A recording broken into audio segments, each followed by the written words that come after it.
Bienvenue à nouveau.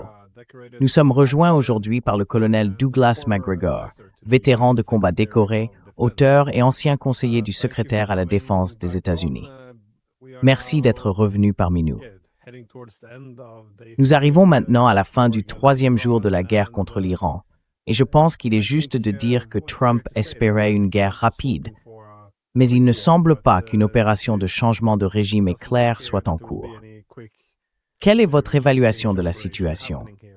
Comment devrions-nous, selon vous, mesurer l'évolution de la guerre et ce à quoi nous devons nous attendre?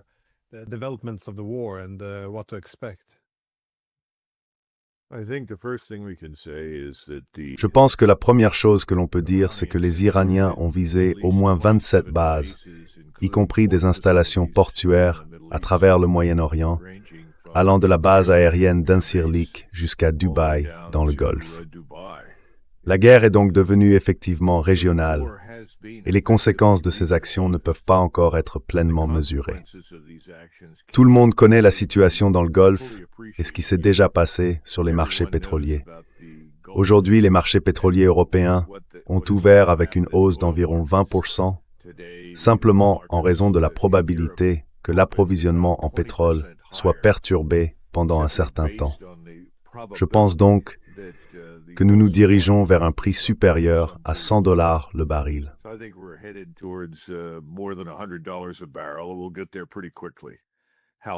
Nous y arriverons assez rapidement. À quel point, je ne sais pas, mais je pense que cela va se produire. Et si l'on regarde un endroit comme les Émirats arabes unis, des drones très bon marché ont vaincu ce qui semble être certaines des défenses aériennes et antimissiles les plus coûteuses au monde et ont mis hors service plusieurs pistes d'atterrissage et aéroports. Il faut comprendre que dans le Golfe, il existe toutes sortes de conglomérats internationaux, notamment de nombreux conglomérats indiens, qui font d'énormes affaires par l'intermédiaire des Émirats arabes unis et de Dubaï. Tout cela est en train d'être effectivement paralysé. Il y a aussi des millions de personnes. Il y a environ 4,6 millions d'Indiens qui possèdent des entreprises aux Émirats et qui sont maintenant bloqués, et ils constituent une partie essentielle de l'économie. En plus d'eux, il y a, vous savez, des centaines de milliers, probablement des millions, d'Européens, d'Américains et d'autres personnes qui sont également bloquées. En ce moment, il faut traverser les montagnes jusqu'à Mascate pour trouver un avion qui puisse vous emmener. Je pense que les dégâts causés aux infrastructures pétrolières ne font que commencer. Nous avons des preuves que certaines raffineries de pétrole ont été touchées, notamment en Arabie Saoudite, et je pense que nous allons en voir d'autres. Nous sommes donc au début de ce qui semble être une longue guerre régionale.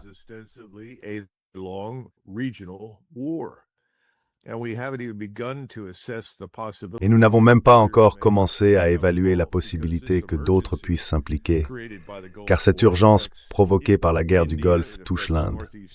Elle touche l'Asie du Nord-Est, elle touche la Turquie, elle touche l'Europe. En réalité, le monde entier est désormais concentré sur cette guerre qui, en apparence, oppose Israël et l'Iran. Or, ce qui est curieux dans cette guerre, c'est qu'elle n'a pas commencé par une attaque conjointe israélo-américaine. Elle a commencé par une attaque israélienne. Et le secrétaire d'État Rubio semble avoir indiqué au groupe des 8, des sénateurs américains, membres de la Commission des Forces armées du Sénat, qu'Israël avait lancé l'attaque. Nous n'en avions pas été informés.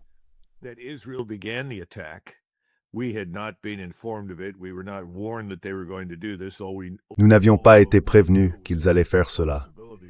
Tout ce que nous savions, c'est que cela restait une possibilité. Nous avons décidé d'y participer simplement parce que nous n'étions pas encore satisfaits de notre position au début de cette affaire. Nous semblons donc être arrivés tard à la fête, et maintenant, nous commençons à ressentir pleinement l'impact de tous ces missiles. Un certain nombre de missiles ont été tirés sur des navires, bien qu'ils ne les aient pas encore touchés. Nous savons que 3 chasseurs F-15 ont été abattus. Nous attribuons cela à un tir ami, même s'il existe des désaccords à ce sujet, D'autres dans la région et dans le monde semblent penser que les Iraniens en sont responsables. Quoi qu'il en soit, nous avons perdu 3 F-15. Nous n'avons pas perdu les pilotes, mais nous avons perdu des marins, des soldats, des aviateurs et des marines américains.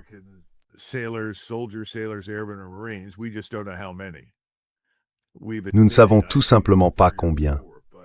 Nous avons admis, je crois, 3 ou 4, mais je soupçonne qu'il y en a plus que cela. Alors la question est, où allons-nous? Je pense que nous nous engageons dans une longue campagne. Et vous savez, vous écoutez, je suis sûr que vous écoutez, les déclarations du secrétaire Hegseth et du président Trump, remplies de tout ce discours sur l'État sponsor du terrorisme et sur le fait qu'il doit ou devra se soumettre en fin de compte à Israël et aux États-Unis. Je pense que ce sont des déclarations très imprudentes et stupides. Elles ne correspondent pas à la réalité. Franchement, Glenn, si nous étions réellement intéressés par la lutte contre l'islam radical, nous nous concentrerions probablement sur le Pakistan et certainement sur la Syrie en ce moment, qui est encore dirigée par les restes de l'État islamique et d'Al-Qaïda.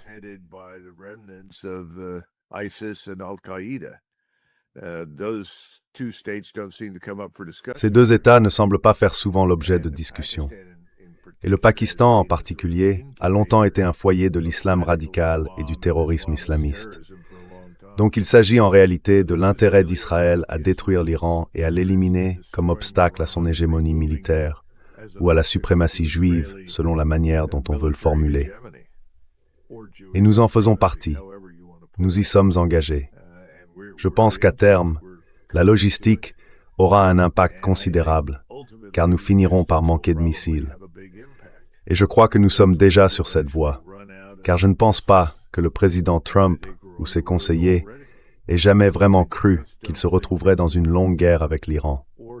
Et c'est pourtant là qu'ils en sont aujourd'hui.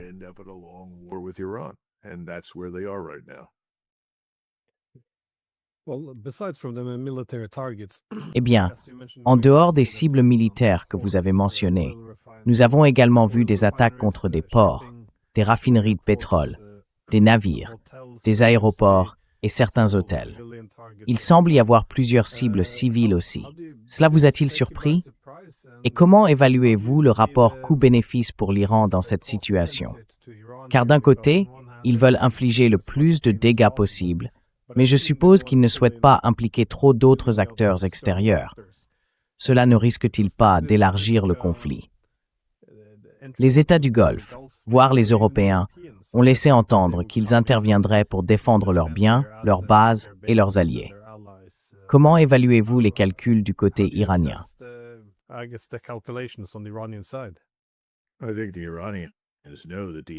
Je pense que les Iraniens savent que les Émiratis et les Saoudiens ont joué un jeu double, qu'ils ont essayé de ménager la chèvre et le chou, comme on dit. Donc je ne pense pas que les Iraniens regrettent quoi que ce soit à ce sujet. Et je pense qu'ils veulent faire ressentir leur douleur au monde parce qu'ils souffrent eux-mêmes intensément. Ce n'est donc pas du tout surprenant. En ce qui concerne les Européens, ils savent depuis le tout début que l'Iran ne représente aucune menace. C'était risible quand nous avons insisté pour installer cette base en Roumanie, cette installation antimissile balistique, sous prétexte que nous protégions nos alliés européens d'une attaque de missiles iranienne. Personne n'y a cru. C'est absurde. Quant à une éventuelle intervention des Européens, je crois que les Britanniques ont envoyé leur F-22. S'ils ont réellement fait quoi que ce soit, je n'en sais rien.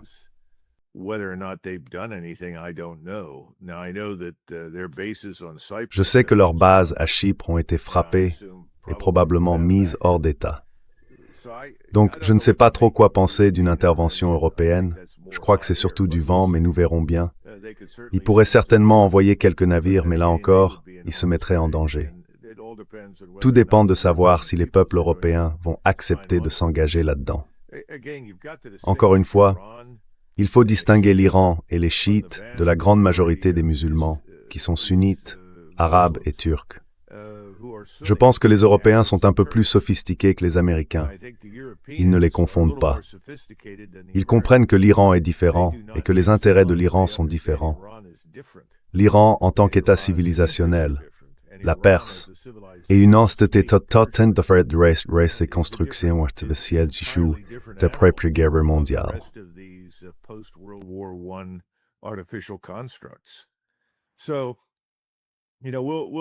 Donc vous savez, nous verrons bien. Mais je n'attends pas grand-chose des Européens. Je suis plus préoccupé par les Chinois et les Russes. Et quand je dis préoccupé, je veux dire que je me demande depuis combien de temps ils restent en retrait et laissent faire. Car cela ne va évidemment pas dans leur intérêt. Ils veulent que l'Iran survive. L'Iran est un élément essentiel des BRICS. Il fait partie de l'initiative de la ceinture et de la route. Les Turcs veulent que l'Iran survive.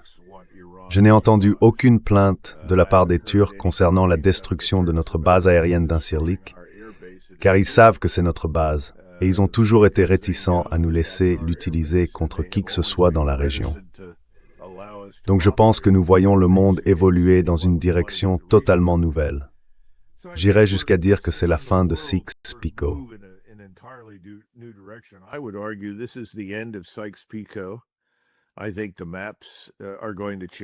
Je pense que les cartes vont changer.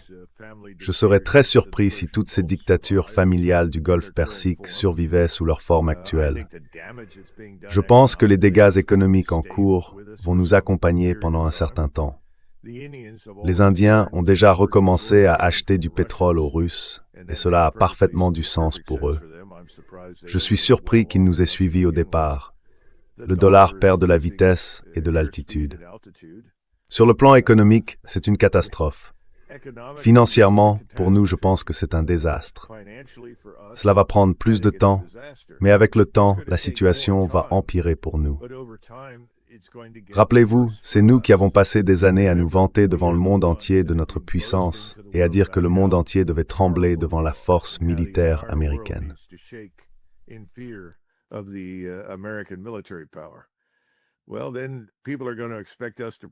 Eh bien, les gens vont donc s'attendre à ce que nous soyons à la hauteur.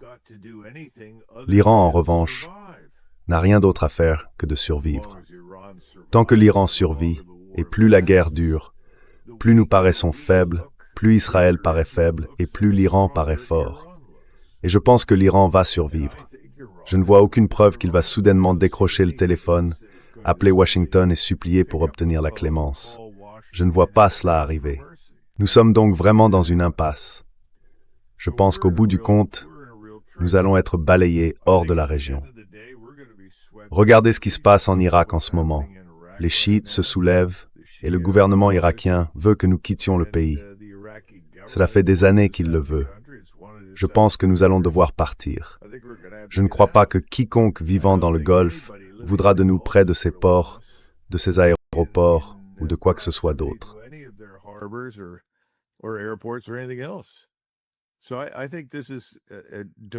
Je pense donc que c'est une catastrophe en train de se développer pour nous. Et Israël, le dôme de fer d'Israël ne fonctionne pas très bien. Même si nous essayons clairement de tirer des missiles pour soutenir Israël dans sa défense aérienne et antimissiles, les Iraniens semblent avoir progressé technologiquement bien plus que nous ne l'avions prévu. Ils sont désormais capables de lancer des missiles dotés de leurres qui, vous savez, produisent plusieurs ogives. Et ensuite, le véritable missile dangereux que nous essayons d'intercepter passe pendant que nous sommes occupés par les leurs. Donc cela ne fonctionne pas très bien pour nous. Mais ce qui est intéressant, c'est qu'en Occident, les médias, comme toujours, nous montrent une image merveilleuse du succès militaire américain et israélien. Assez étonnant. Je ne pense pas que ce soit l'image que le reste du monde commence à percevoir.